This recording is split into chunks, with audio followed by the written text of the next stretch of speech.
Hello मेरे प्यारे दोस्तों, आपका स्वागत है मेरे यूट्यूब चैनल गौतम ऋतु में। आज के इस खास वीडियो में मैं आपको कुछ ऐसे इतिहास से जुड़े अनसुलझे चुगथी है जो हजारों सालों से जो शोषण करते चले आए हैं। मैं आज शूद्रों की बात करूंगा। जी हाँ, शूद्रों का मैं बात करूंगा कि आखिर शूद्रों के जीवन का उदय कैसे हुआ, आखिर उन्हें अपना अधिकार कब से मिलने लगे। उनकी जो हीन दीन दशा थी वो बहुत ही कल्पना से परे है। अगर आज के समय में ऐसी घटनाएं हो तो कैसा लगेगा। उस समय हजारों वर्षों से जो यातनाएं, जो तकलीफें, जो कष्ट, जो जाति का जो दंश लिए बेचारे फिरते रहे, आखिर उनके जीवन का सवेरा कब हुआ, आखिर शूद्रों का उदय कब हुआ, कब वो अपने अधिकारों के प्रति सचेत हुए, कब उनके हितों की बात की जाने लगी। आज के इस वीडियो में मैं आपको यही बताने वाला हूँ, तो शुरू से अंत तक इस वीडियो को जरूर देखिएगा, क्योंकि तभी आपको हकीकत आपको पता होगा। तो शुरुआत करते हैं। जैसा कि हम सभी जानते हैं, इतिहास भी जानता है, पूरा विश्व जानता है कि पूरे विश्व में अगर सबसे जो दयनीय स्थिति किसी की रही है तो वो शूद्रों की रही है। शूद्र से तात्पर्य मेरा है वो निचले तबके के जो लोग जिन्हें जीने का अधिकार नहीं था, किसी भी चीज का अधिकार नहीं था। उन्हें जो सबसे ऊपर के पायदान पे था वो ब्राह्मण था, क्योंकि वो शिक्षा दीक्षा उसका कर्तव्य था। जो दूसरे पायदान पे था वो था क्षत्रिय वर्ग का, फिर तीसरा था आपका वैश्य, फिर निचले पायदान पे उसे शूद्र कहा गया। यानी कि जो ब्राह्मण है वो जितना दान दक्षिणा से उसे जो मिलता है वो धन रख सकता है। क्षत्रिय को जो युद्ध से अर्जित संपत्ति हो, जो जब्त कर ले, वो उसकी संपत्ति होती थी, और जो वैश्य अपने व्यापार से जो अर्जित करे धन संपत्ति उसकी होती थी। और चौथे वर्ग यानी कि शूद्र की संपत्ति का अधिकार नहीं था, शिक्षा का अधिकार नहीं था, समाज में सिर उठा के चलने का अधिकार नहीं था। ये जो विडंबना है ये हजारों सालों से तो चलता रहा, लेकिन फिर एक ऐसा दौर आया जब मुगलों ने भारत पर आधिपत्य करना चाहा। वो संभवतः 12वीं या 11वीं शताब्दी में भारत आए, जिन्हें तुर्क कहा गया। उन लोगों का मेन मकसद था यहाँ पर राज करना, रूल करना था उनका, यही एक उनका मेन ध्येय था। उन्होंने भारतीय जो राजाओं थे उनको धीरे धीरे करके उन लोगों ने हरा दिया, और फिर वो शासन करने लग गए भारत में। लगभग वो भी कम से कम 500 साल उन्होंने यहाँ पर भारत में शासन किया, रूल किया। लेकिन स्थिति तब नहीं सुधरी थी, तब भी शूद्रों की जो दयनीय अवस्थिति थी, जो करुणारुदन उनका जीवन था वो बहुत ही दयनीय था। हालांकि कुछ हद तक सुधार हुआ, बट पूर्ण सुधार नहीं कहा जा सकता। फिर 17वीं या 18वीं शताब्दी में ब्रिटिश इंडिया में आए, अंग्रेज आए। उनका उद्देश्य यहाँ पर एक व्यापार करना था, ट्रेड करना था। लेकिन जब उन्होंने देखा कि यहाँ के जो लोग हैं उनमें काफ़ी एक दूसरे के जो प्रति जो लगाव है वो नहीं है, इनमें आपसी फूट है। उन्होंने देखा सब अपने अपने वर्ड की जाति का जो महिमा मंडन करते हैं, उन लोगों ने इस चीज़ को भांफ लिया, क्योंकि जहाँ पर एकता ना हो वहाँ पर विजय बहुत जल्दी प्राप्त की जा सकती है। और ये अंग्रेजों ने हासिल कर लिया।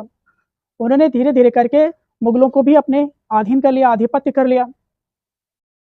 अब जब अंग्रेज आए यहाँ पर, तब स्थिति जो है शूद्रों की सुधरने लग गई। वो भी उनके अधिकारों के रक्षा के लिए उन्होंने कुछ ऐसे नियम ही बनाए, कानून बनाए, जिससे उनकी स्थिति को सुधार हुआ। लेकिन अब स्थिति यहाँ पर बिगड़ चुकी थी, क्योंकि अभी तक जो ब्राह्मण थे, क्षत्रिय थे, वैश्य थे, ये जो शूद्रों को गुलाम बना रखा था, अब ये गुलाम बन गया। पहले तो मुगलों के बने, फिर अंग्रेजों के बने। जब ये गुलाम हुए तो इनको एहसास होने लग गया कि गुलामी क्या चीज़ होती है, ये उनको एहसास हुआ। लेकिन अब बात ये थी कि अब कोई राजा तो रह नहीं गया, क्योंकि राजा जो युद्ध लड़ेगा, अब युद्ध लड़ने वाले तो कोई रहा नहीं, तो सिर्फ थी पब्लिक, जनता थी। जनता में सभी लोग थे, सभी वर्ग के लोग थे। आखिर इनको एकजुट कैसे किया जाए।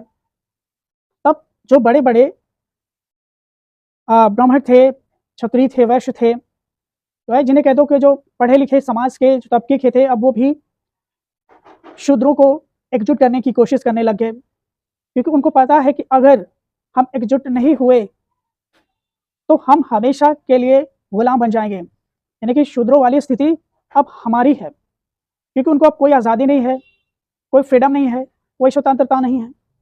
वो धन भी अब संपत्ति नहीं ज़्यादा अर्जित कर सकते हैं, क्योंकि सब ब्रिटिश खजाने में जाता था। जितना भी लूट होता था वो सब ब्रिटिश खजाने में जाता था। कुछ ऐसे विचारक जैसे स्वामी विवेकानंद जी, राजा राम मोहन राय, बाल गंगाधर तिलक, अब ऐसे जैसे ज्योतिबा राव फुले, ऐसे ऐसे बुद्धिजीवी अब हमारे देश में लोगों को एक डोर में बांधने का प्रयास करने लग गया कि अगर आप एकजुट नहीं हुए तो आज़ादी एकमात्र कल्पना बनकर रह जाएगी। अब उन्हें भेदभाव नहीं नजर आने लगा, क्योंकि अब वो आज़ादी पाना चाहते थे। सोचो, जो हजारों सालों से इतने गुलामों की यातनाएं जो सहता हो, सोचो उसका जीवन कितना कष्टकारी होता होगा, कितनी दयनीय स्थिति होती होगी। ये समझने वाली बात है। अब उन्हें एहसास होने लगा, क्योंकि उस समय हमारे देश में शास्त्रों का बोलबाला था, मनुस्मृति, जो घोर यातना का ग्रंथ कहा जाए, शूद्रों के दमन का ग्रंथ कहा जाए। वेद पुराण जो थे वो सब महिमा मंडन होते थे सभी का, मगर कभी शूद्रों का महिमा मंडन नहीं हुआ। ये स्थिति, ये आलम काफी दिनों तक चलता रहा, और मात्र एक ऐसे महापुरुष उत्पन्न हुए जिन्होंने पहली बार किसी हिंदू समाज से वेद और पुराण की आलोचना की हो। वो थे स्वामी विवेकानंद जी, जिन्होंने कहा कि कोई भी वेद पुराण, कोई ग्रंथ ईश्वर के द्वारा नहीं लिखा गया है। ये जो जितने भी ग्रंथ लिखे गए हैं, इन्हें मनुष्य ने लिखा, आदमियों ने लिखा है, और आदमी जब लिखेगा तो कहीं ना कहीं गलतियां अवश्य होंगी।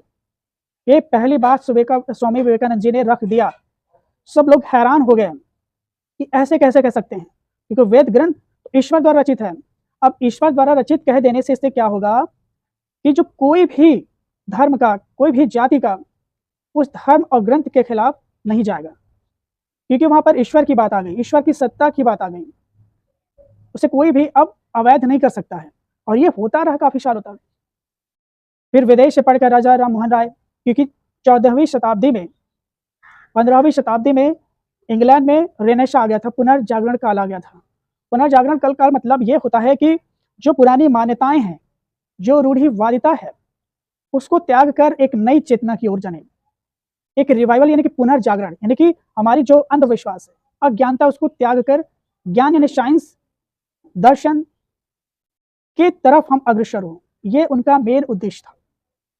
और फिर यहाँ पर उन्होंने शिक्षा की वकालत की। तो धीरे धीरे शूद्रों का जो जीवन था उसका उदय होने लगा, एक सूर्य उदय होने लगा उनके जीवन में। अब वो भी थोड़ा से अपने आप को गौरवान्वित महसूस करने लगे, क्योंकि जिनके पीछे झाड़ू बांध दिया जाए और सामने हांडी मिट्टी की बांध दी जाए, ताकि वो थूकता है तो जमीन पे उसके ना पड़े, वरना जमीन दूषित हो जाएगी, और इसमें जो उच्च कुल के लोग चलेंगे वो दूषित हो जाएंगे। और वो जो पैरों के निशान है, अगर इस पे पग पे पड़ते हैं तो वो भी चलना दुश्वार हो जाएगा उन लोग, इसलिए पीछे झाड़ू बांध, ताकि इनके पैरों के जो निशान है वो मिटते जाएं। कहीं पूरे ब्रह्मांड में इतनी यातनाएं किसी भी देश में हुई हो? नहीं हुई है। तो जब वो लौट कर यहाँ से आए, विदेश से लौट कर आए, तो यहाँ पर भी शिक्षा की बात होने लगी कि सबकी शिक्षा होना चाहिए, लेकिन उसमें सबसे ज्यादा प्रभावी जो प्रभाव पड़ा वो एक महामानव डॉक्टर बाबा साहब भीमराव अंबेडकर का लिखित संविधान। क्योंकि जब संविधान आ गया तो अब मनुस्मृति, वेद या पुराणों से अब नहीं चलेगा काम, क्योंकि संविधान वेद और पुराण और मनुस्मृति का घोर विरोधक है। क्योंकि मनुस्मृति में यह कहा गया है कि शूद्रों के पास संपत्ति नहीं होना चाहिए, शूद्रों के पास घर नहीं होने चाहिए, शूद्रों के पास शिक्षा नहीं होनी चाहिए। वही संविधान हमारा ये कहता है कि सभी व्यक्ति के पास, चाहे शूद्र हो, एससी हो, ओबीसी हो, कोई भी वर्ग का हो, उन्हें संपत्ति का रखने का अधिकार है, धन अर्जन करने का अधिकार है, शिक्षा ग्रहण करने का अधिकार है। ये संविधान द्वारा उन्हें दिए गए अधिकार। तो जब से संविधान आया, शूद्रों के जीवन में एक उदय हुआ उनका, क्योंकि जो घोर अंधकार में वो जी रहे थे, उस यातना से निकल के आज प्रतिष्ठित जीवन जी रहे हैं। और कहीं ना कहीं आज भी घोर जातिवादिता है, आज भी शूद्र कह के बुलाया जाता है, क्योंकि ऐसे कुछ समाज के लोग हैं जो अभी भी अज्ञानता का समर्थन करते हुए तो पुराण मनुस्मृति का समर्थक अभी ऐसे बहुत से लोग हैं। अगर उन्हें समझना चाहिए कि एक मनुष्य होने के नाते एक दूसरे मनुष्य से आप कैसे बैर रख सकते हैं, क्योंकि ईश्वर ने तो सभी को एक स्वरूप रचा है, प्रकृति ने सबको एक स्वरूप रचा है।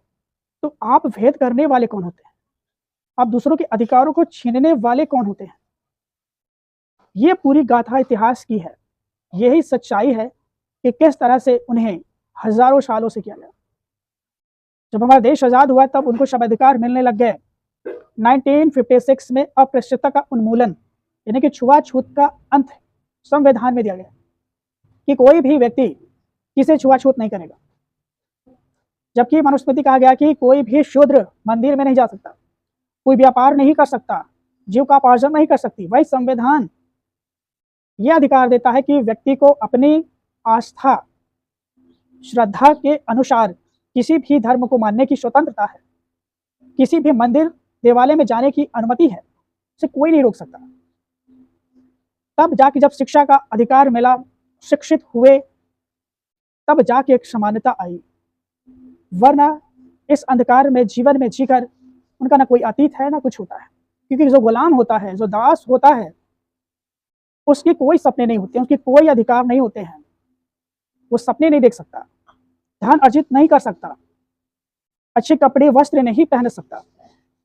ऐसी गुलामी हमारे देश में सही गई। लेकिन आज के जो हमारे लोग हैं वो काफी शिक्षित हो चुके हैं, जागरूक हो चुके हैं। जो हजारों सालों से उन्हें बेवकूफ बनाया गया धर्म के नाम पे, जाति के नाम पे, अब वो खत्म हो चुका है, अब वो नहीं चलने वाला है। हालांकि प्रयास किए जा रहे हैं, आज भी तोड़ने का काम किया जा रहा है, लेकिन हम जोड़ने का काम करते हैं।